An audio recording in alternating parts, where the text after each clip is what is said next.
எங்களின்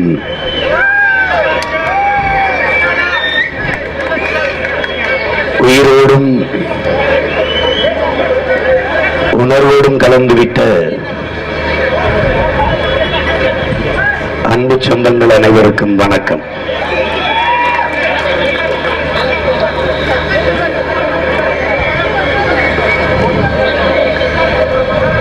வாயிலிருந்து வருகிற வார்த்தைகள் கேட்பவர் செவி வரைக்குத்தான் சென்று அடையும். இதயத்திலிருந்து வருகிற வார்த்தைகள் தான் சிந்தனையை சென்று சேர்ந்து செயலாக்கம் பெறும் என்று அண்ணல் காந்தியடிகள் கற்பிக்கிறார். என் அன்பு மக்களே, என் அருமை உடன் பிறந்தார்களே, உங்கள் பிள்ளைகள் நாங்கள் எங்களின் இதயத்திலிருந்து வார்த்தைகளை எடுத்து உங்களுக்காக பேசுகிறோம். இதுவரை தமிழர் நிலத்தில் இல்லாத ஒரு அரசியலை, ஒரு தூய அரசியலை, புத்தம்பதி அரசியலை உங்கள் பிள்ளைகள் கட்டி எழுப்புகிறோம். தமிழன் வாழாத நாடு இல்லை, ஆனால் தமிழனுக்கென்று உலகில் ஒரு நாடு இல்லை. அந்த நாட்டை அடைய வேண்டும் என்றுதான் எங்கள் அருமை தலைவன் மேதகவி பிரபாகரன் அவர்கள் ஒரு மாபெரும் மக்கள் புரட்சியை, ஒரு வீரம் எறிந்த விடுதலை புரட்சியை முன்னெடுத்தார்கள். இந்திய நிலத்திலே, தமிழர் தாயகத்திலே தமிழர்கள் இல்லாத கட்சி இல்லை, ஆனால் தமிழர்களுக்கென்று ஒரு கட்சி இல்லை. எல்லா கட்சியிலும் தமிழர்கள். இத்தாலியிலிருந்து வந்த அம்மையார் சோனியா காந்தியை தலைமையேற்று கூட தமிழர்கள், அமித்ஷா என்கிற இவர்கள் அத்தை மகனை தலைமையேற்று கூட தமிழர்கள். இதில் எவராவது ஒருவர் தமிழரை தலைமையேற்று பின்னடைந்திருக்கிறானா என்றால் இல்லை. எனவே தமிழர்களுக்கென்று, தமிழ் தேசிய மக்களுக்கென்று ஒரு அரசியல், ஒரு கட்சி, ஒரு கொள்கை, ஒரு கொடி, அதை உருவாக்கத்தான் உங்கள் பிள்ளைகள் அரும்பாடாற்றிக் கொண்டிருக்கிறோம். நீண்ட காலமாக தமிழ் தேசிய மக்கள், பன்னெடுங்காலமாக 50,000 ஆண்டுகளுக்கு ஒரு மூத்த குடி. அமெரிக்காவினுடைய ஹார்வர்ட் பல்கலைக்கழக பேராசிரியர்கள் ரிச்சர்ட் மார்டினும் டோனி ஜோசப்பும் தன்னுடைய ஆய்விலே கூறுகிறார்கள், தெற்காசிய முழுமைக்கும் பரவி வாழ்ந்த தொல்குடி சமூகம் தமிழர்கள் தான், மற்ற எல்லோரும் வந்து குடியேறியவர்கள் என்கிறார்கள். இந்திய அரசியல் சாசனத்தை வகுத்துக் கொடுத்த சட்டமேதை புரட்சியாளர் அம்பேத்கர் அவர்கள் இந்திய நிலப்பரப்பு முழுவதும் வாழ்ந்தவர்கள் தமிழை தாய்மொழியாக கொண்ட நாகர்கள் தான். இந்தியா முழுமைக்கும் பரவி வாழ்ந்த ஒரு தொல்குடி சமூகம், மூத்த இனம் தமிழர்கள். என் அன்பு தம்பி தங்கைகளே, அருமை பெற்றோர்களே, உலகில் பல்வேறு மொழிவழி தேசிய இனங்கள், அவர்கள் எல்லாம் அவரவர் தாய்மொழியில் பேசுகிறார்கள். நாம் அந்த மொழிகளின் தாய்மொழியில் பேசிக் கொண்டிருக்கிறோம். உலகிற்கே அறிவியல், நாகரிகம், தொழில்நுட்பம், கலை, இலக்கியம், பண்பாடு, வேளாண்மை எல்லாவற்றையும் கற்பித்துக் கொடுத்த இனத்தின் மக்கள். ஜப்பானினுடைய மொழியியல் ஆய்வறிஞர் சுசுமுகோனோ 2000 ஆண்டுகளுக்கு முன்பு எங்கள் நாட்டிற்கு விவசாயம் எப்படி செய்வது என்பதை கற்பித்துக் கொடுக்க தமிழர்கள் வந்தார்கள். அவர்களுடைய மொழியில் இருந்துதான் எங்கள் தாய்மொழியை நாங்கள் உருவாக்கி கொண்டோம் என்கிறார்கள்.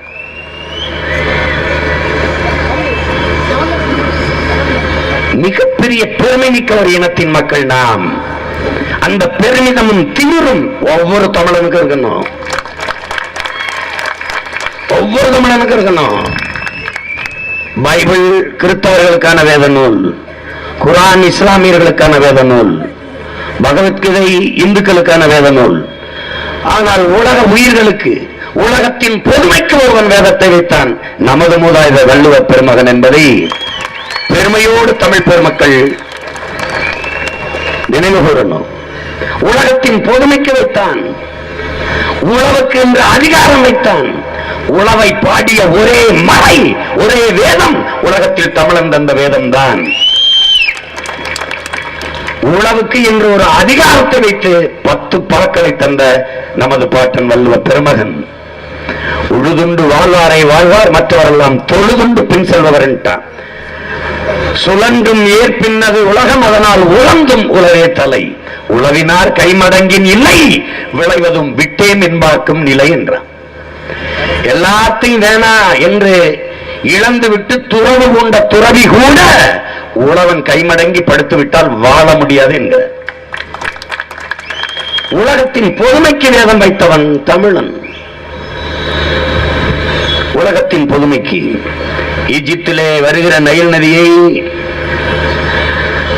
தடுத்து அணை கட்ட முயற்சி செய்கிறார்கள், முடியாது போகிறது.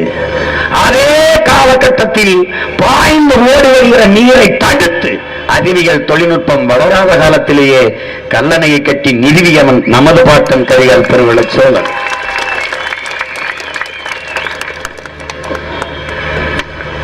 அவன் வாரிசுகள். தமிழர்கள் நாம் மனிதநேயவாதிகள் அல்ல, தமிழர்கள் நாம் உயிர்மை நேயர்கள். உலகிலே உயிர்களை நேசித்த ஒரு இனத்த கூட்டம், உயிர்மை நேயத்தோடு வாழ்ந்த ஒரு இனக்கூட்டம் தமிழர்கள். எல்லோருமே அன்பு பெற்றவர்களே கல்லுமாவிலே கோலம் போட்டுக் கொண்டிருந்தார்கள். தமிழர்கள் நாம் ஈக்கும் எறும்புக்கும் இரையாக இருக்க வேண்டும் என்று அரிசி மாவிலே கோலம் போட்டோம். எல்லோரும் வாசலிலே நாயை கட்டினார்கள். போவோர் வருவோரை குறைத்து விரட்ட நாம் திண்ணையை கட்டினோம், எல்லோரும் இருந்து விருந்துண்டு போவதற்கு. சீனன் எழுந்தான், என் மொழி தெரியாதவன் ஊமை என்றான். அரேபியன் எழுந்தான், என் மொழி தெரியாதவன் பிசாசு என்றான். ஆங்கிலேயன் எழுந்தான், என் மொழி தெரியாதவன் அநாகரிகமானவன் என்றான். அதே நேரத்தில் அதே காலகட்டத்தில் நமது பாட்டன் கனியின் பூங்குன்றன் எழுந்தான், யாதும் ஊரே யாவரும் கேளீர் என்றான். ஆகப்பெருமை மிக்க இனத்தின் மக்கள் இன்றைக்கு அடிமைப்பட்டு முன்னம் தோன்றிய நிலத்தில் முகிழ்த்தவர், மூத்த தமிழ் மொழி குணர்வில் மூத்தவர். தென்னன் பாண்டியன் குமரி குடிமையர், திசையெல்லாம் பரந்துலகை அளந்தவர். இன்னரும் இயலிசை நாடகம் யாத்தவர், இந்திய நாவலம் தேயத்து இறைமையர். என்ன வியப்படா இவர்கள் தமிழர்கள், இருந்தும் என்ன இன்று இவர்கள் அடிமையினர். பாவலரேறு பெருஞ்சித்திரனர் அடிமையாகி போனோம். உரிமை இழந்து, மொழி சிதைந்து, உணவழிந்து, கலை இலக்கிய பண்பாடு அழிந்து, பாரம்பரிய வேளாண்மை அழிந்து, வழிபாட்டை மறந்து, வரலாற்றை கடந்து அடிமையாகி போனோம். இந்த நிலையிலிருந்து மீட்சிடுவதற்கு, எழுச்சிடுவதற்கு வாய்ப்பென்ன? உலகில் பல்வேறு நாடுகளில் பல்வேறு இன மக்கள் அரசியல் செய்கிறார்கள். அன்பு சொந்தங்களே, அடிமை நிலையில் இருந்து உரிமை பெறுவதற்கு, விடுதலை பெறுவதற்கு அரசியல் செய்கிறார்கள்.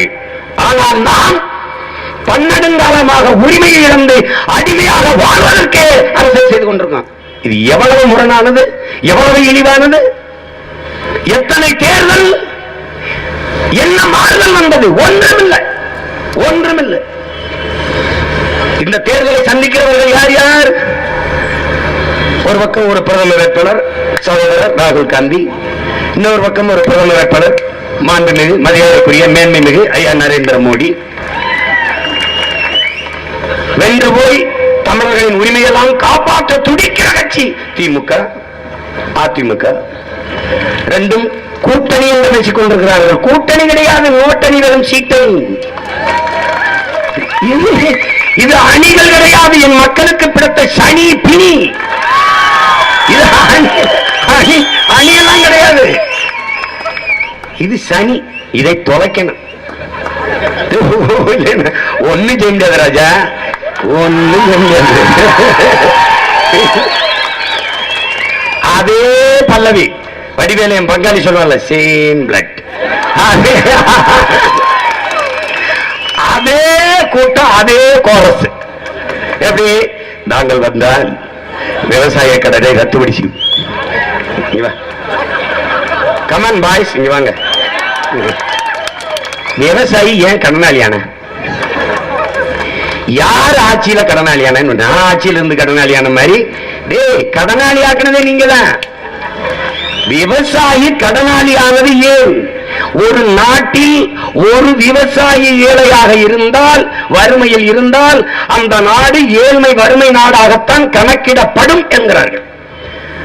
அப்படின்னா விவசாயி ஏழையாக இருக்கிறான்னு சொல்றான். இவனே வரும்போது ஏழை எளிய விவசாய பெருங்குடி மக்களே, அது ஏண்டா ஏழையாவே விவசாயி இருக்கான், ஏழையாவே இருக்கான். உங்கள் பிள்ளைகள் ஆட்சிக்கு வரும்போது வாழும் வளர்ந்து விட்ட வசதியான விவசாய பெருங்குடி மக்களே என்ற நிலையை உருவாக்கணும். சொல்றேன் பாருங்க, உதயசூரியன் ஏழைகளின் சின்னம், விவசாயிகளின் சின்னம். சின்ன ஏழைகளுக்கு சின்னம், உங்களுக்கு என்ன சின்னம்? இது என்ன ஏழைகளின், எத்தனை ஆண்டுக்கு ஏழைகளின் சின்னம்? பணக்கார பெரும் முதலாளிகளின் சின்னம் உதயசூரியன். ரெட்டையில பெரும் பெரும் பணக்காரர்களினுடைய சின்னம். விவசாயி உங்க சின்னம், நம்ம சின்னம்.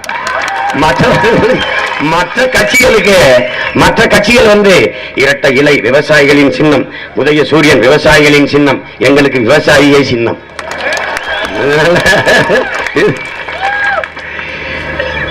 இவர்கள் என் அன்பு மக்கள்கிட்ட சொல்றேன், என்ன பேசுவான்? சாதியை தூண்டி விடுவான், மத உணர்ச்சியை தூண்டி விடுவான். சாதி, மதம், சாராயம், பணம், திரைக்கவர்ச்சி, இதை விட்டா இந்த நிலத்துல ஒரு அரசியல் இருக்குன்னு சொல்லு. ஏதாவது இருக்கா? ஒண்ணும் கிடையாது. இதே ராகுல் காந்தி சாதனைகளை சொல்லு. 50 ஆண்டுகள் இந்த நாட்டில் அந்த கட்சி காங்கிரஸ் தான், விடுதலை பெற்ற இந்தியாவை. ஏதாவது ஒரு சாதனை? இங்க ஐயா ஸ்டாலின் சொல்றாங்க, நாங்கள் வந்தால் நீட் தேர்வை ரத்து செய்வோம். ஒரே ஒரு தடவை உங்க பிரதம வேட்பாளர் சொல்லுங்க ராகுல் காந்தி, நாங்கள் வந்தால் நீட் தேர்வை ரத்து செய்வோம், நாங்கள் வந்தால் கச்சத்தீவை மீட்போம். அது அவரை சொல்லுங்க. நாங்கள் 7 பேரை விடுதலை செய்வோம். ஒரு தடவை ஒரு வாயால சொல்லுங்க. இந்த பக்கம் இந்த கோஷ்டியல் இங்க வா, கச்சத்தீவை மீட்போம். ஒரு தடவை மோடி அவர்கள் திருவாயால் பெயர் சொல்லு. வாய்ப்பில்லை ராஜா.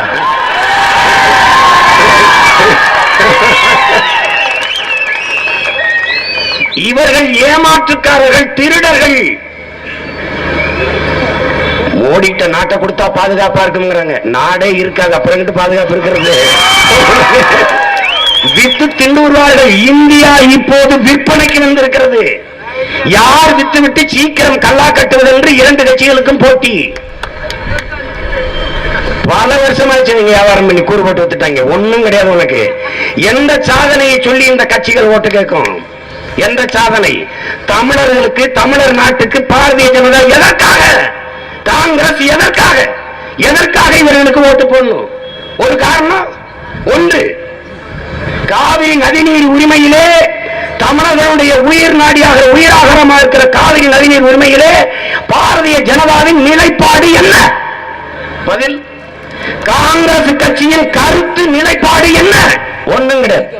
மேகதாதுவில் தடுப்பணை அணை கட்ட வேண்டுமா வேண்டாமா? ஒரு கருத்து. முல்லை பெரியாற்று நதிநீர் உரிமையில் இந்த கட்சி ஆட்சிகளின் நிலைப்பாடு என்ன? ஒன்றும் கிடையாது. எதற்காக இவர்கள் நமக்கு நின்றிருக்கிறார்கள்? தமிழர்களின் உணர்வோடு, தமிழர்களின் உரிமைக்காக, தமிழர்களின் உயிருக்கு எதற்காக நின்றிருக்கிறார்கள்?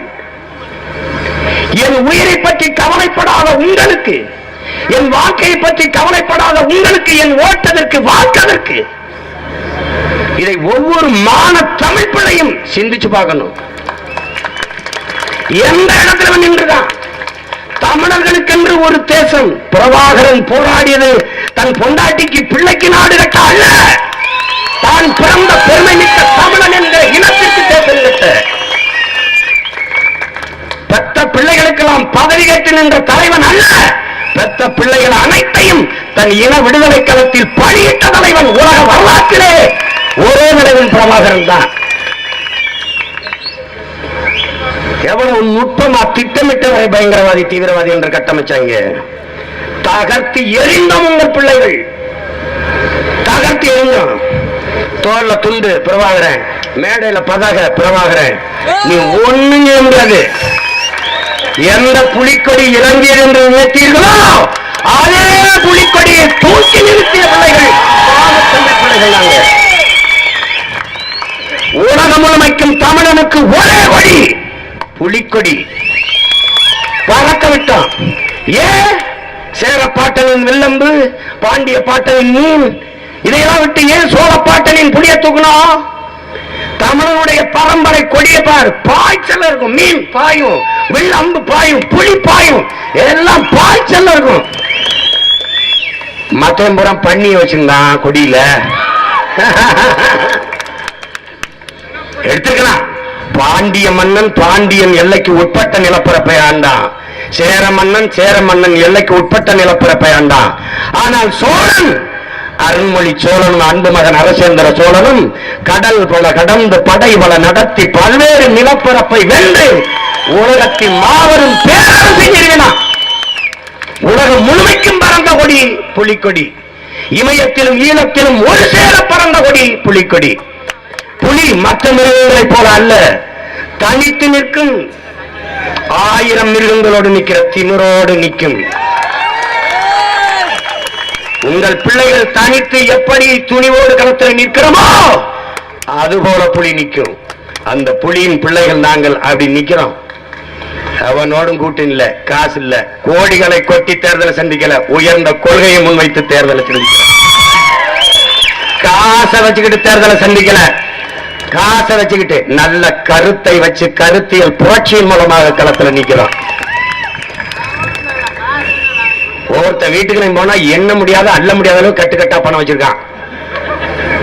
எந்த வீட்டுக்கு நுழையா நாங்களே கூட திட்டமிட்டு இருக்கோம், போய் திடீர்னு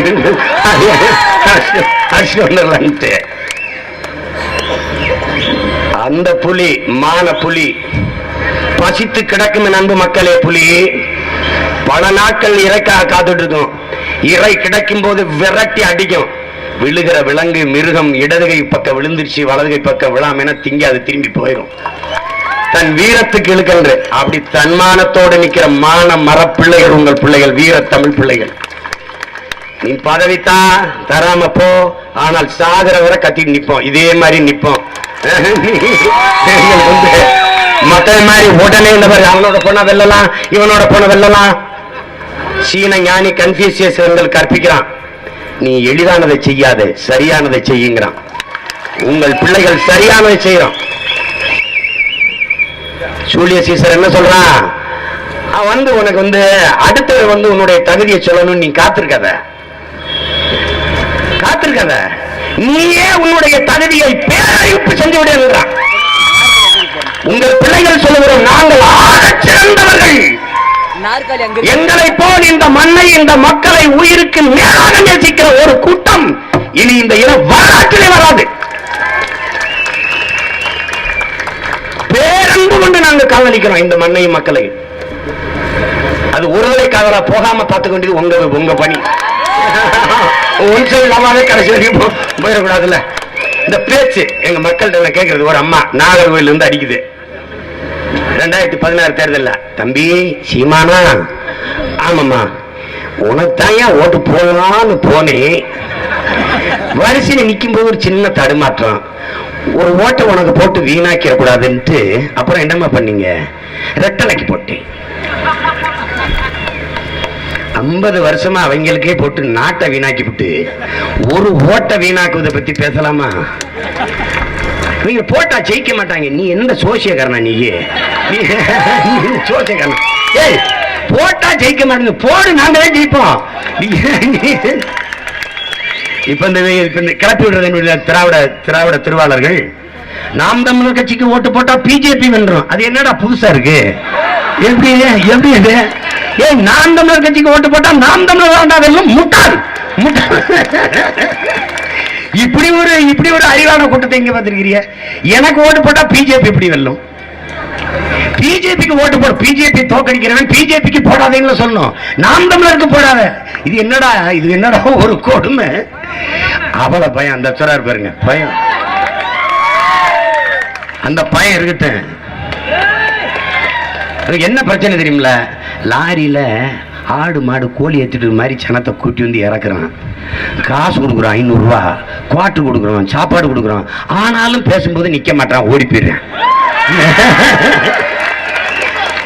இந்த பயலுக நாம் தமிழர் பயலுக ஒரு கூட்டத்தை போடுறாங்க, போஸ்ட் அடிக்கிறது இல்ல, பரப்புரை இல்ல, ஒண்ணும் இல்ல, ஆயிரக்கணக்கான மக்கள் கூடிடுறான். பயம். இதுக்கு பேர் என்ன தெரியுமா என் மக்களே? புரட்சி. மான தமிழ் மக்கள் முன்னெடுக்கிற மக்கள் ஜனநாயக புரட்சி. நாம் தமிழர் கட்சி என்பது மற்றொரு கட்சி அல்ல, மாற்று அரசியல் புரட்சி. இது எளிய மாற்றத்திற்கான எளிய மக்களின் புரட்சி. புரட்சி என்பது ஒரு தலையில் மாற்றம். மாற்றம் என்பது மானுட தத்துவம். மாறாது என்ற சொல்லை தவிர மற்றது அனைத்து மாறிவிடும். வீரத்துறவி விவேகானந்தர் கற்பிக்கிறார். என் அன்பிற்குரிய மக்களே, அருமை தம்பி தங்கைகளே, முழுமையான நேர்மை, புனிதம், எதையும் எளிதில் செய்து முடிக்கக்கூடிய பேராற்றல் கொண்ட இளைஞர்கள் வெறும் 50 பேர் ஒன்றிணைந்து நின்றாலே போதும் உலகத்தையே மிகப்பெரிய மாறுதலுக்கு கொண்டு வந்துவிட முடியும் என்கிறார். நாங்கள் பல லட்சம் இளைஞர்கள் ஒன்றிணைந்து நிற்கிறோம். இந்த பூமி பந்தையே புரட்டி போடுவோம். புரட்சியால அறிஞர் சாக்ரட்டிஸ் கற்பிக்கிறார். அறிஞர் பெர்னாட்ஷா சொல்றான். என்ன சொல்றான்? இந்த உலகில் பெரும்பாலானோர் உலகம் போற போக்கிலேயே போக நினைக்கிறான்டா. ஆனால் யாராவது ஒருவன் உலகத்தை தன் போக்கிலே திருப்ப நினைக்கிறான். தொடக்கத்தில் அவன் விமர்சிக்கப்படுகிறான், கேலி செய்யப்படுகிறான். ஆனால் இந்த உலகம் பெற்றிருக்கிற அத்தனை மாறுதலுக்கும் காரணம் உலகத்தை தன் பக்கம் திருப்ப நினைத்தவன் தான். அப்படிதான் மார்க்ஸ், அப்படிதான் ஏங்கல்ஸ், அப்படிதான் சாக்ரட்டிஸ், அப்படிதான் பிளாட்டோ, அப்படிதான் அரிஸ்டாட்டில், புத்தன், பூலே, அம்பேத்கர் எல்லாருமே அப்படிதான். எல்லாருமே தன் போக்கிலே திருப்ப நினைத்தார்கள். அந்த புரட்சியாளர்களின் வழியிலே உங்கள் பிள்ளைகள் நாங்கள் புத்தம் புதிய அரசியலை கட்டி எழுப்பி புதியதொரு தேசம் செய்வோம், மக்கள் புரட்சியால் அதை உறுதி செய்வோம் என்ற முழக்கத்தை முன்வைத்து தேர்தலை சந்திக்கிறோம். என்னடா புதிய தேசம்? அப்படி என்னடா புதிய தேசம்? இது கேடு கட்டு கேவலங்கட்டு ஒரு குற்ற சமூகமாக மாற்றி படைக்கப்பட்டுச்சு. 6 வயசு பிள்ளைய ஒருத்தன் வன்புணர்வு செய்து கொலை செய்யறான்னா அவன் மட்டுமல்ல, இந்த நாட்டில் வாழ்கிற ஒவ்வொருவனும் வெக்கி தலைகுனியும். ஏனென்றால் சிந்தனை என்பது சமூகத்தின் விளைச்சல்ங்கிறான். சமூகம் குற்றமாயிருச்சு. கல்வி கேவலமா இருக்கு. அறிவை, ஒழுக்கத்தை போதிக்காத கல்வி, வியாபார கல்வி. எந்த காசு கொடுத்து எங்க படிச்சா எவ்வளவு சம்பளம், இது வர்த்தகம். அறிவு இல்ல, வாழ்க்கை நெறி இல்ல, ஒழுக்கம் இல்லை. இங்க இதை தகர்க்கணும், இதை தகர்க்கணும். இந்த கல்வியை தூக்கி குப்பையில ஓட்டு தீ வச்சு கொளுத்தி விடணும். இது ஒரு அடிமை கல்வி முறை. எங்க இந்த தலைவரை நாட்டை ஆள துடிக்கிற 5 ஆண்டு காலம் ஆண்டு நம்ம எல்லாம் மாண்டது பத்தாதுன்னு மறுபடியும் மோடி பிரதமராக நினைக்கிறார். ஒரு சாதனையை சொல்லுவாரா? ஒரு சாதனையை பண மதிப்பிழப்பு, டிமானிட்டைசேஷன். அதனால நீங்கள் சாதித்த சாதனையை பேசி ஓட்டு கேளுங்க பார்ப்போம். கேளுங்க. நீங்க என்னென்ன சொன்னாங்க? உங்களை தெருவில் நின்று பிச்சைக்காரர் கூட நிறுத்தினாங்க. அதை மறந்துடாதீங்க. தயவு செய்து மான தமிழ் மக்கள் மறந்துடக்கூடாது. ஏன்னா மறதி ஒரு மகத்தான சமூக நோய். மறந்து விடுவது மக்களின் இயல்பு. அதை நினைவுபடுத்திக் கொண்டே இருப்பது புரட்சியாளர்கள், போராளிகளின் கடமை. அதான் உங்க பிள்ளைகள் செய்யறான். மறந்துடாதீங்க, மறந்துடாதீங்க. 50 நாள்ல சொர்க்கத்துக்கு அனுப்புவோம்னாரு. பல பேர் செத்து சொர்க்கத்துக்கு போனானே ஒழிய இவங்க அனுப்பல. நல்லா அறிவார்ந்த மக்கள் கவனத்தில் வச்சுக்கணும். இங்க பாருங்க, அவங்க என்னென்ன பண்ணாங்க பாருங்க.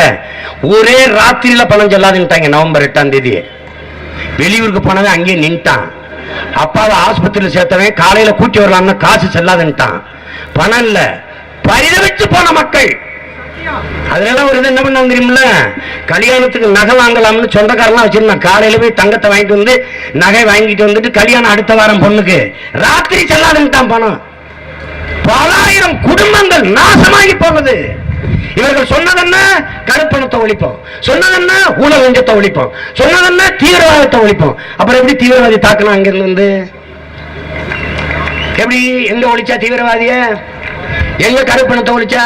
கட்டுக்கட்டா ஒவ்வொரு வீட்டுல இருந்து பணம் எடுக்கிறிய. அப்ப நீ ஒழிக்கலையே, எப்படி ஒழிக்கல?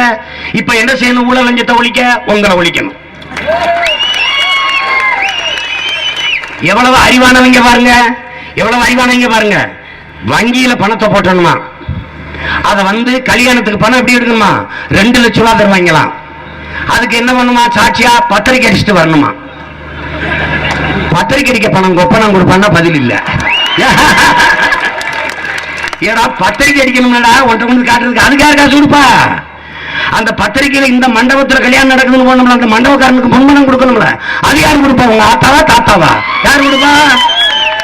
என்ன நீங்க பொருளாதார கொள்கை கேஷ்லெஸ் எக்கனாமி, டிஜிட்டல் இந்தியா, எண்ணியல் இந்தியா, கேஷ்லெஸ் எக்கனாமி, அப்படியே செல்போன் டிரான்சாக்சன். பெரிய அறிவாளி மார்க்சின் பேரங்க எல்லாம் இவங்க பொருளாதார நிபுணர்கள். சுப்பிரமணிய சாமி காரி துப்புறாரு இவங்க ரெண்டு பேரையும். யாரு? அருண்ஜேட்லி அவங்களுக்கு பொருளாதாரம் என்ன தெரியாது, எக்கனாமிக்ஸ் ஒண்ணும் தெரியாது என்றார். கட்சிகளே ஒரு நாரம் இருக்காரு. ஐயோ, இவங்களோட நம்ம பாடுற பாட்டு மாட்டிட்டு படுற பாடு இருக்க பாருங்க. Cashless economy, cellphone transaction. எங்க அம்மா நிலத்துல விவசாயம் செய்யுது, இங்க இருக்கிற எங்க ஆத்தா பெரியத்தா எங்க பெரிய பச்சித்தப்பா எல்லாம் விவசாயம் பண்றீங்க. காட்டுல 50 பேர் வேலை செய்யறான், அவனுக்கு ஒரு நாள் கூலி 200 ரூபாய் கொடுக்கணும். எப்படி செக்கா கொடுத்துருல எல்லாரும்? இல்ல டெபிட் கார்டு கிரெடிட் கார்டு வச்சு அப்படியே ஸ்விப் பண்ணி விடுறீங்களா? எப்படி பண்ணுவீங்க? எப்படி பண்ணுவீங்க? Cashless economy, cellphone transaction. Angamma உங்க செல்போனை கூட டிரான்சாக்ட் பண்ணி விடு. ஏண்டா மடைங்களா என்ன? அவரே சொல்றார், விடுதலை பெற்ற இந்தியாவில் மின்சாரமே போய் சேராது பல ஆயிரம் கிராமங்கள். சரி, மின்சாரமே இல்லாத ஊர்ல மின்னணு பரிமாற்றத்துக்கு எப்படி வருவான்? பதில் இல்லை, பூரா ஏமாற்று. 15 லட்சம் ரூபாய் வங்கியில ஓடும்ட்டு லுங்கியுமே மேல போட்டு அங்கேயும் கழட்டிட்டு போயிட்டாங்க. தம்பி, தவறி கூட போட்டக்கூடாது, கவனமா இருக்கணும். ஒருபோதும் அந்த தவறை செஞ்சிடக்கூடாது. இவங்கள மாதிரி ஏமாற்றுக்காரங்க ஒரு சாதனையை சொல்லி ஓட்டு கேட்க துப்பற்ற இவர்கள் புல்வாமா மாவட்டத்தில் நடந்த தாக்குதலையே வச்சு கொண்டிருக்கிறார். அது மட்டும் இல்லைன்னா இவங்களுக்கு ஓட்டு கேட்க ஒண்ணும் இல்லை, அதுக்காகவே நடத்தினாங்க இந்த தாக்குதலை. இவங்க நீ இந்த பாரு, பாரதிய ஜனதா கேளு, பாகிஸ்தான் உனக்கு பக்கத்து நாடா இல்லைன்னா பாலிடிக்ஸ் இருக்கா? கிடையாது, நகிகை. பாகிஸ்தான் இருக்கணும், அதை வச்சுக்கிட்டு பூச்சாண்டி ஆடிக்கிட்டே இருக்கணும். தீவிரவாதி வர்றான், தீவிரவாதியே ஆட்சியில் இருக்கானே, அப்புறம் என்ன கொடுமை இது? நம்ம ஒரு வாட்ச்மேன் வைக்கிறோம் வீட்டுலன்னா, திருடனை விரட்டி பிடிக்க வைக்கிறது இல்ல ராஜா. திருடன் வருவதற்கு முன்பு தடுத்து பிடிக்கத்தான் வாட்ச்மேன் போடுறோம். திருடனை விரட்டி பிடிக்கிறான்னா அப்புறம் என்ன ரொம்ப தூங்கிட்டு இருந்தியா? திருடன் திருட வருவதற்கு முன்பு தடுத்து பிடிப்பவனுக்கு பெயர்தான் காவலாளி. தீவிரவாதி தாக்குதல் நடத்த வரும்போது கண்டுணர்ந்து அதை தடுத்து அழித்து நாட்டை காப்பவன் தான் காவலாளி. அவன் தான் உண்மையிலே சௌக்கிதார். நீங்க சௌக்கிதார் இல்ல, நீங்க காவலாளிகளிடம் இருந்து நாட்டை காவல் காக்க வேண்டிய, நம்ம பாதுகாக்க வேண்டிய தேவை வந்துருச்சு. இவங்க மாறிங்க பாருங்க. ஏற்றுக்கொண்டிருக்கிற பொருளாதார கொள்கை மிக ஆபத்தானது.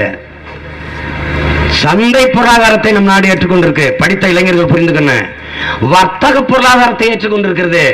சந்தை பொருளாதாரத்தை, வர்த்தக பொருளாதாரத்தை ஏற்றுக்கொண்டிருக்கிற ஒரு நாட்டின் தலைவன் உள்நாட்டு வெளிநாட்டு முதலாளிகளுக்கு தரகராக இருந்து வேலை செய்ய முடியுமே ஒழிய சொந்த நாட்டு மக்களுக்கு தலைவனாக இருந்து ஒருவேளும் சேவை செய்ய முடியாது. இதை யாராவது மறுத்து பேச சொல்லு. இப்ப மோடி 5 ஆண்டுகள் அதானி அம்பானிக்கு தரகரா இருந்தாரா, நாட்டுக்கு தலைவரா இருந்தாரா? சொல்லு.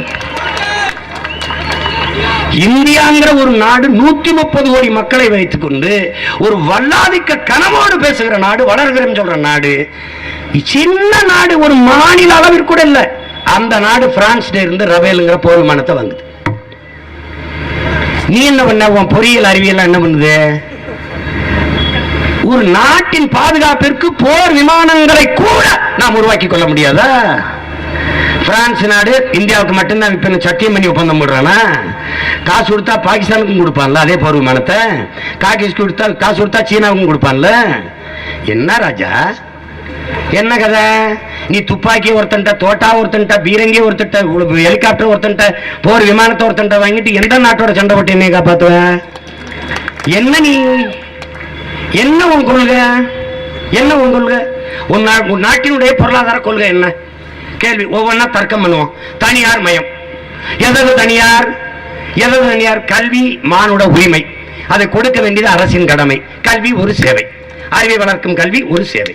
தன் தேசத்தின் குடிகளுக்கு சமமாக, சரியாக, தரமாக கொடுக்க வேண்டியது அரசின் கடமை, அது அரசின் பொறுப்பு, அது சேவை. அதை விடு. மருத்துவம், உயிர் காக்கும் மருத்துவம். மருத்துவம் ஒரு மகத்தான சேவை, அது என் மக்களுக்கு தேவை. அதை எல்லாருக்கும் சரியா சமமா தரமா கொடுக்கணும். இது அரசின் கடமை. இது இருக்கா? இது எங்க இருக்கு? முதலாளி கிட்ட.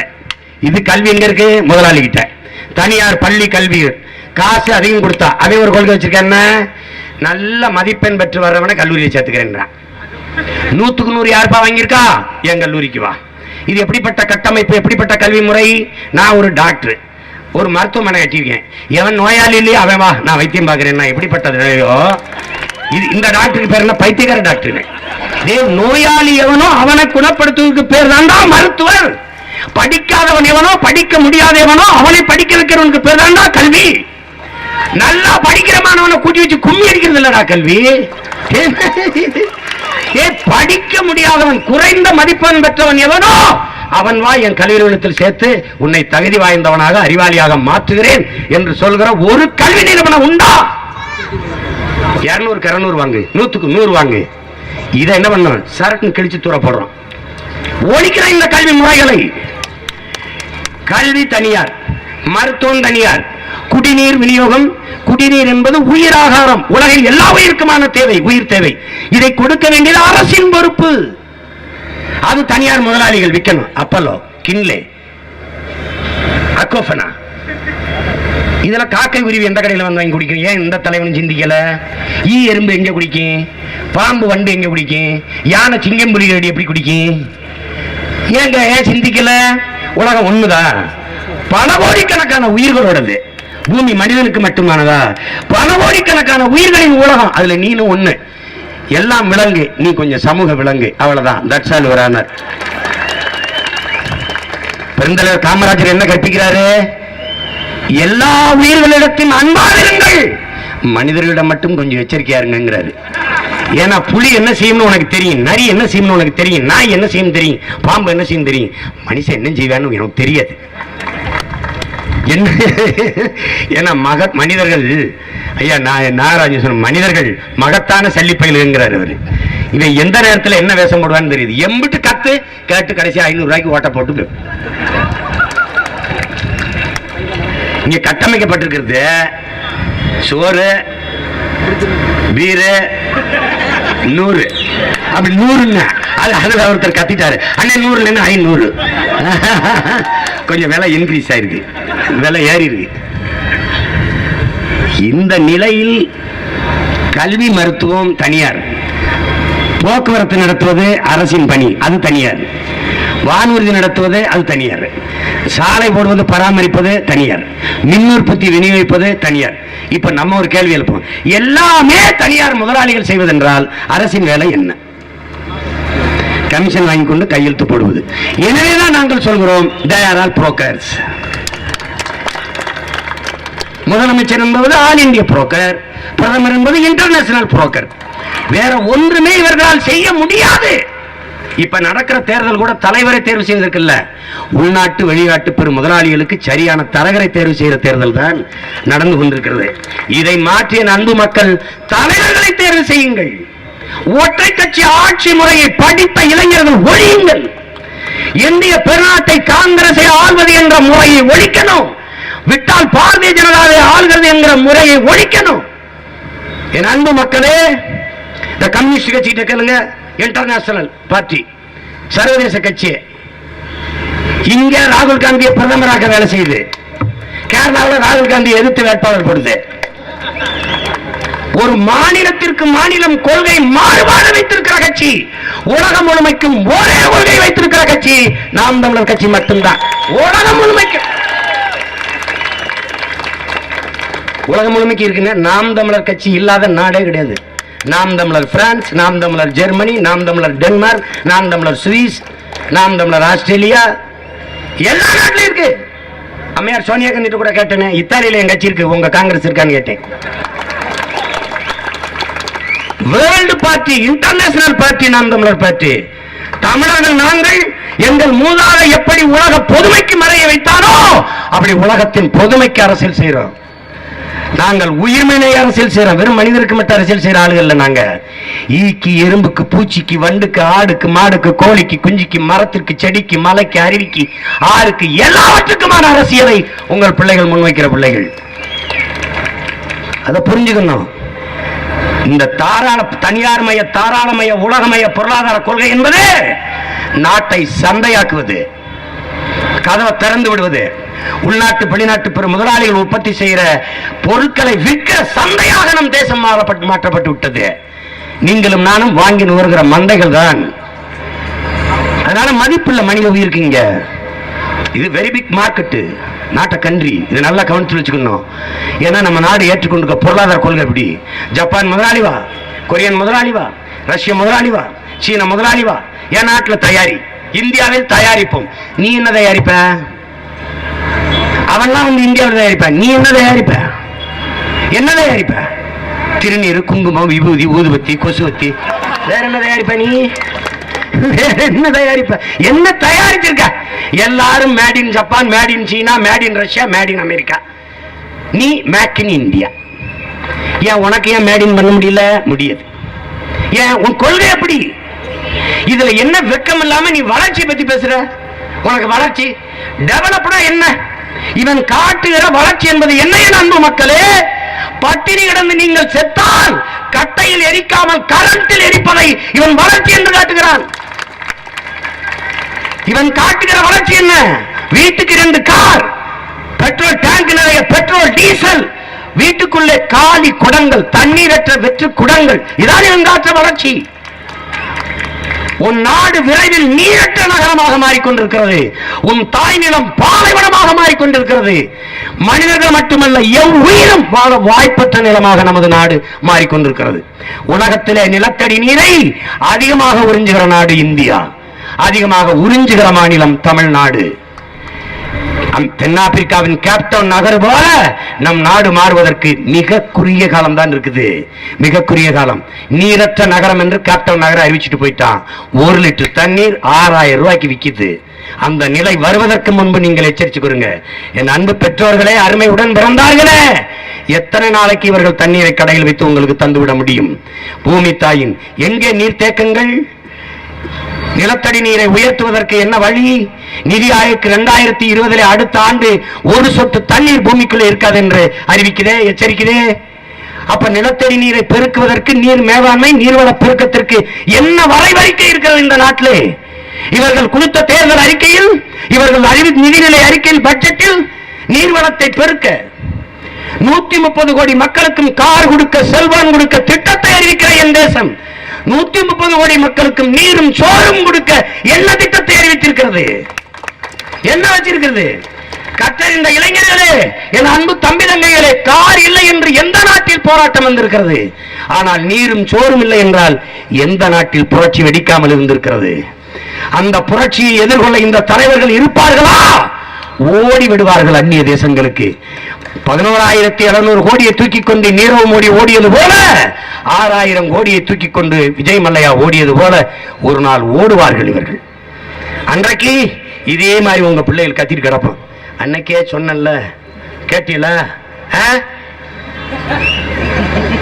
நீ எழுதி வச்சுக்க ராஜா, இன்னும் 2 ஆண்டுகள தண்ணி இருக்காது, வீட்டுல தவிச்ச தொண்டை வறண்டு இப்படி கிடப்ப, இந்த மூஞ்சிய நல்லா பாத்துக்க. இதான் மகன் ஞாபகத்துக்கு வரும், மங்களா வரும், அப்படியே கலங்களா தெரிவேன். ரொம்ப நாளா ஒருத்தன் திருப்பூர்ல ஒரு முச்சந்தில் நின்று கத்திட்டு இருந்தான். அதையே கேட்டு தொலைஞ்சிருக்கலாம், ஒரு ஓட்டை அவனுக்கு போட்டிருக்கலாம். கேவலம் 500 ரூபா நோட்டை வாங்கிட்டு நம்ம ஓட்டை வித்தோம், அவன் அந்த ஓட்டை வாங்கிட்டு நாட்டை வித்துட்டான். எப்ப வரும்? கண்கட்ட பின்னே சூரிய நமஸ்காரம்ங்கிறான்ல, அப்ப வரும். அது வர விடக்கூடாது, எச்சரிச்சுக்கணும். உங்க பிள்ளைகள் நாங்க தான் நீரு, வயிறு, உயிர், அறிவு, பயன், வளர்ச்சிங்கிற திட்டத்தை வைக்கிறோம். முதல்ல நீர் வளப்பெருக்கம், நீர் மேலாண்மை, அதுக்கப்புறம் வயிறு, பசி என்றால் அதை ஒழிக்கணும். கொடிய நோய் பசி வந்தால் 10ம் பறந்துடும். மானம், குடிப்பிறப்பு, அறிவுடைமை, கல்வி, தானம், தவம், தொழில் முயற்சி, காமம், இது போன்ற 10 பண்புகள் பறந்து போயிரும்ன்றான். இது 10ம் பறந்துருச்சுன்னா நீ விலங்காயிருவ, மிருகமாயிருவ. அப்ப என்ன பண்ணணும்? பசிங்கிறத ஒழிக்கணும். இதுக்கு என்ன வழி? வேளாண்மை விட்டு என் மக்கள் வெளியேறிட்டு இருக்கான். ஏன்? வேளாண் குடிமகன் விளைவிக்கிற பொருளுக்கு அவனே விலையை தீர்மானிக்க முடியல. உங்க பிள்ளை என்ன செய்யறான்? வேளாண் குடிமகன் விளைவிக்கிற பொருளுக்கு அவனே விலையை தீர்மானிக்கலாம். சட்டம் கொண்டு வரோம், பாதுகாப்பு சட்டம். பிறகு என்ன பண்றோம்? வேளாண்மையை தேசிய தொழில், தமிழ் தேசிய தொழில் அப்படி அறிவிச்சிடறோம். அறிவிச்சுட்டு என்ன பண்றோம்? அரசு பணியா மாத்திரம், கவர்மெண்ட் எம்ப்ளாய். நம்ம மக்களுக்கு என்ன தெரியுது? வேளாண்மை செய்யறவனுக்கு பொண்ணு கொடுக்க மாட்டான். ஒரு நோய் இருக்கு. அவன் 10 ஏக்கர் காடு வச்சு மஞ்சள் கரும்பு இதெல்லாம் விவசாயம் பண்ணுவான். அவனுக்கு பொண்ணு கொடுக்கறது இல்ல. துபாயில பீடா வைப்பான். அவனுக்கு தொழிலதிபர்னு பொண்ணு கொடுக்கறது. ஐயோ, இது ஒரு மனநோய். இது ஒரு மனநோய். சிங்கப்பூர்ல கக்கூஸ் கழுவிட்டு இருப்பான். அவன் சிங்கப்பூர் மாப்பிள்ள. சிங்கப்பூருக்கே கட்டி கொடுக்குறியா இல்ல அங்க ஒரு ஆள் கட்டி கொடுக்குறியா? இது என்ன? இது ஒரு கொடுமை தான். என்ன பண்றது? இது ஒழிக்கணும். அப்ப என்ன பண்றது? அடுத்து என்ன? நம்ம மக்களுக்கு தம்பி, அரை காசுனாலும் அரசாங்க காசா இருக்கணும், காசுனாலும் கவர்மெண்ட் காசா இருக்கணும். அவ்வளவுதானே? இந்த நான் தரேன். என்ன உனக்கு வேலை? என்ன வேலை? விவசாயம் பண்ணு. அடுத்து கவர்மெண்ட் வேலை. அடுத்து என்ன பண்றது? சிற்றூர்களின் பொருளாதார வளர்ச்சியை மேம்படுத்த என்ன வழி இருக்குது? பட்டுப்பூச்சி வளர்த்தல், கவர்மெண்ட் வேலை. ஆடு மாடு வளர்த்தல், அரசு பணி. அப்புறம் என்ன வழி இருக்குது? நெசவு செய்து நெசவு அரசு பணி. நெசவு அரசு பணி. நெசவாளர் இது முதலியார்கள், இது சௌராஷ்டிரா மக்கள், அவங்க தான் செய்யறதுன்னு இல்லை. எல்லாரும் செய்யலாம். இங்கிட்டு வா. இந்த முதலியார்கள் நல்ல தயவு செய்து நெசவு செய்வார்கள். அம்மா, நீங்க எல்லாம் ப்ரொஃபசர்ஸ், நீங்க என்ன பண்றீங்க? மாச சம்பளம். எங்க பிள்ளைகள் எல்லாருக்கும் நெசவை கத்துக் கொடுங்க. அதுல இண்டஸ்ட்ரி, அங்கே கிராமப்புறங்களே அங்கே வேலை வாய்ப்பு. படித்தவர் படிக்காதவர் அனைவருக்கும் அரசு வேலை, எல்லாருக்கும் கவர்மெண்ட் வேலை. மாடு மேய்க்கிறதுக்கு எதுக்கு கல்வி? நீ மாடை மேய். எத்தனை லட்சம் லிட்டர் பால் எண்ணி சொல்றதுக்கு கட்டவன். இங்க தொழிற்சாலை, பக்கத்திலே தொழிற்சாலை, 1/2 கிலோமீட்டர்ல பால்கோவா தயாரிக்கிறது. எத்தனை டன், எத்தனை இது தயாரிக்கிறோம், எம்பிட்டு நெய்க்கு போகுது, எவ்வளவு வெண்ணெய் எடுக்கிறதுக்கு போகுது, இதை கணக்கிடுறவன் கற்றவன். இதை வெளி மாநிலங்களை வெளிநாடுகளை சந்தைப்படுத்துறான் பாருங்க, மார்க்கெட்டிங் மேனேஜர்ஸ். இதை எங்காவது கல்வியால. இது மாதிரி எல்லாருக்கும் அரசு வேலை. இந்த கரும்பு 10,000 ஏக்கர்ல போடுறோம். கரும்புல இருந்து எத்தனை நாள் பெட்ரோல் தயாரிக்கிற தொழிற்சாலை போடுறோம். கரும்புல இருந்து சக்கரை, நாட்டு சக்கரை, வெள்ளம் தயாரிக்கிற தொழிற்சாலை. வெள்ளை சீனியை பேன் பண்றோம், தடை பண்றோம். இந்த சீனியை ரேஷன் கடை கொண்டு போறோம். நாம வர்றதுக்குள்ள அவன் மூடிடுவான். ஒரு கிலோ கருப்பட்டி அமெரிக்கால 1000 ரூபாய், அவனுக்கு கிடைக்கல. நான் ஏற்றுமதி செய்யறேன். நம்ம ஏற்றுமதி செய்யறோம். காரை இம்போர்ட் பண்றோம், சோறை எக்ஸ்போர்ட் பண்றோம். இது என்ன பண்ற? காரை ஏற்றுமதி செய்யறான், வெங்காயம் பருப்பு இறக்குமதி செய்யறான். ஒரு நாள் பேராபத்தான் நின்றோம். நீங்கள் எழுதி வைத்துக் கொள்ளுங்கள் அன்பு பெற்றோர்களே, அருமை தம்பி தங்கைகளே. 10 ஆண்டு கழித்து உலக பணக்காரனை கணக்கிடுவான். அவன் என்ன செய்வான்? பெட்ரோல் வித்தவன், டீசல் வித்தவன், தங்கம் வித்தவன், வைர வித்தவன் இருக்க மாட்டான். இங்க உலக பணக்காரன் யார் இருப்பா? நீர் வித்தவன், சோறு வித்தவனாதான் இருப்பான். அந்த இடத்துல யார் இருப்பா? உங்கள் பிள்ளைகள், நாங்க தான் இருப்போம். உலகத்துக்கு சோறை ஏற்றுமதி செஞ்சுக்கிட்டு. அவன் சொல்றான், இங்கிலாந்தினுடைய பொருளாதார மேதை ஜான் ஆண்டனி ஆலன்ங்கிறவன் என்ன சொல்றான்? எல்லா நாடுகளும் தங்கத்தையும் பணத்தையும் வைத்து பொருளாதாரத்தை மதிப்பிடுது. ஆனா ஐரோப்பிய நாடுகள் நீர் பொருளாதார கொள்கைக்கு வந்துட்டாங்கிறான். நீர் பொருளாதார கொள்கை எந்த நாடு நீர் வளத்தை அதிகம் பெற்றிருக்கிறதோ அந்த நாடு பணக்கார நாடு. அப்படி வந்துட்டான். நாங்கள் அப்படி வரப்போறோம். எப்படி? திருப்பூர்ல நம்ம ஒரு பனியை ஜட்டி தயாரிக்கிறோம். உங்களுக்கு நம்ப முடியுதா பாருங்க. ராக்கெட்டை தயாரித்து பறக்க விடுகிற, ராக்கெட் தயாரிக்கிறதுக்கான பாகங்களை தயாரித்து ஏற்றுமதி செய்கிற அமெரிக்கா ஜட்டியை நமக்கு இருந்து இறக்குமதி செய்யறான். ஏன்? ஒரு ஜட்டி 250 லிட்டர் தண்ணீரை குடிக்குது. அவன் தண்ணீரை பாதுகாக்கிறான், நம்மளை செலவழிக்க வைக்கிறான். நம்ம சாயத்தை ஆத்துல ஊத்தி நிலத்துல ஊத்தி கெடுக்கணும்னு நினைக்கிறான். அவன் பூமியை பத்திரமா வச்சுக்கணும்னு நினைக்கிறான். கொரியன் முதலாளி வர்றான். சென்னையில ஹொண்டாய்ங்கிற ஒரு நிறுவனத்தை, கார் நிறுவனத்தை தொடங்குறான். ஹொண்டாய். இவன் எப்படி ஒப்பந்தம் போடுறான்? வெளிய முதலாளிகளுக்கு ஏற்றுமதி வரி, இறக்குமதி வரி, உற்பத்தி வரி, சாலை வரி நோ கிடையாது. கையெழுத்து. தடையற்ற மின்சாரம் தரப்படும். ஒருவேளை 1/2 மணி நேரம் 1 மணி நேரம் மின்தடை ஏற்பட்டு உற்பத்தியில் இழப்பு ஏற்பட்டால் மத்திய மாநில அரசுகளை இதை ஈடுகட்டும். புரிந்துணர்வு ஒப்பந்தம். நல்லா கவனிச்சுக்கணும். இங்க எதுக்கு வரணும்? நிலத்தடி நீர் எவ்வளவு வேணாலும் உறிந்திக்கொள் ஒப்பந்தம். விளைநிலங்கள் எவ்வளவு வேணாலும் பறிச்சு தர்றோம். எதிர்த்து போறோம்னா சுட்டு கொள்றோம். எடுத்துக்கிறான். இப்ப என்னத்துக்கு வாரா? இந்திய இளைஞர்களுக்கு, தமிழ்நாட்டு இளைஞர்களுக்கு வேலை கொடுக்கணும்னு மாரியாத்தா கோயில்லையோ எங்கேயும் வேண்டிட்டு வரலவன். அவனுக்கு என்ன? மனித உழைப்பு இங்கு மலிவாக கிடைக்குது. உழைப்பை சுரண்டி உற்பத்தியை பெருக்கி பல ஆயிரம் கோடியில் லாபத்தை கொண்டு போற இந்த நாடுகள் பொருளாதாரத்தில் முன்னேறுமா? வெறும் சம்பளத்தை வாங்கி சாப்பிட நம் நாடு பொருளாதாரத்தில் முன்னேறுமா? இதை அறிவார்ந்த இளைஞர்கள் சிந்திச்சு பார்க்கணும். ஒரு டன் எடையுள்ள கார் தயாரிக்க 4,50,000 லிட்டர் தண்ணீர் தேவைப்படுது. இது 10,000 பேருக்கான குடிநீர் தேவை. 3 டன் எடையுள்ள கார் 50 லட்சம் கார்கள். அப்ப தண்ணீரின் அளவை நீ கணக்கிட்டு பார்த்துக்க. இவன் ஏன் அவன் நாட்டில் தயாரிச்சு நம்ம நாட்டுக்கு இறக்குமதி செய்யல, ஏற்றுமதி செய்யல? அவன் நாட்டில் நீரை பாதுகாக்கணும், அவன் வளத்தை பாதுகாக்கணும். இந்த நிலத்தை பற்றி கவலைப்படாதவர்களிடத்தில் ஆட்சி அதிகாரத்தை நீங்க கொடுத்துட்ட. இத ஓட்டு கேட்கிறவன் பேசுற பேச்சு இல்ல, நாட்டை காக்க நினைக்கிறவன் பேசுற பேச்சு. நாங்க நாங்க நெஞ்சு வெடிக்க கத்துறது உங்க அற்ப வாக்குக்கு இல்ல, உங்கள் வாழ்க்கைக்கு, எதிர்கால தலைமுறை பிள்ளையின் வாழ்க்கைக்கு என்பதை அறிவார்ந்த எனது பெற்றோர்கள், என் தம்பி தங்கைகள் புரிந்து கொள்ளணும். உங்களை நம்பிதான் நிக்கிறான். 10 பைசா இல்ல, பராரி பை மக்க ஒண்ணும் இல்ல, காசு இல்ல, காசு நை ஒண்ணும் இல்ல. மனசு நிறைய அன்பு இருக்கு, பாசம் இருக்கு, மக்களுக்கு உழைக்கணுங்கிற நல்ல பணம் இருக்கு, சேவை செய்யறதுக்கு பணம் தேவையில்லை. காசு கொடுக்குறான் ஒருத்தன்னா திருடன். நீ வியாக்கியானம் பேசுவ, நம்ம காசு தானப்பா, நம்ம காசு சரிதாப்பா, நம்ம காசு தாப்பா, அது ஏப்பா நம்மகிட்ட இருக்காம அவன்கிட்ட போச்சுப்பா, அதுக்கு ஏதாவது பதில் இருக்காப்பா? ஏப்பா காசை கொடுத்து ஒருத்தன் ஓட்டு கேட்கிறான்னா, காசை கொடுத்து இந்த பதவியை வாங்கிட்டு போய் மக்களுக்கு சேவை செய்ய அவ்வளவு நல்லவங்களாப்பா? அவ்வளவு நல்லவங்களாவீங்க?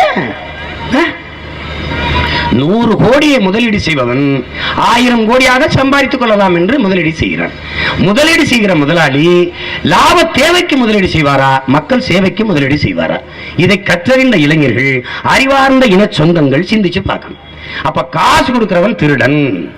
காசு கொடுக்கும்போது என்ன பண்ணணும்? நல்ல மான தமிழச்சி தமிழன் என்ன பண்ணணும்? டப்புன்னு கையை பிடிச்சுக்கணும். அப்புறம் என்ன செருப்பு கிடைக்குதோ, விளக்குமாறு கிடைக்குதோ, அது எது கிடைக்குதோ எடுத்துக்கிட்டு.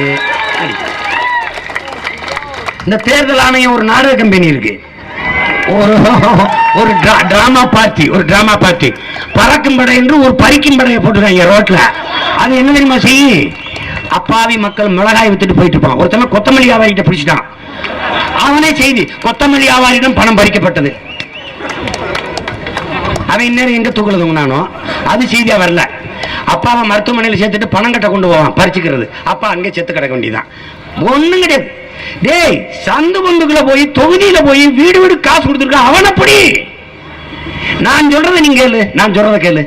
பணம் கொடுக்கிற வேட்பாளரை பிடி, 10 ஆண்டுகளுக்கு தேர்தல் நிக்க தடை என்று போடு, எவனும் கொடுக்க மாட்டான். இதை செய்ய துப்பு இருக்கா?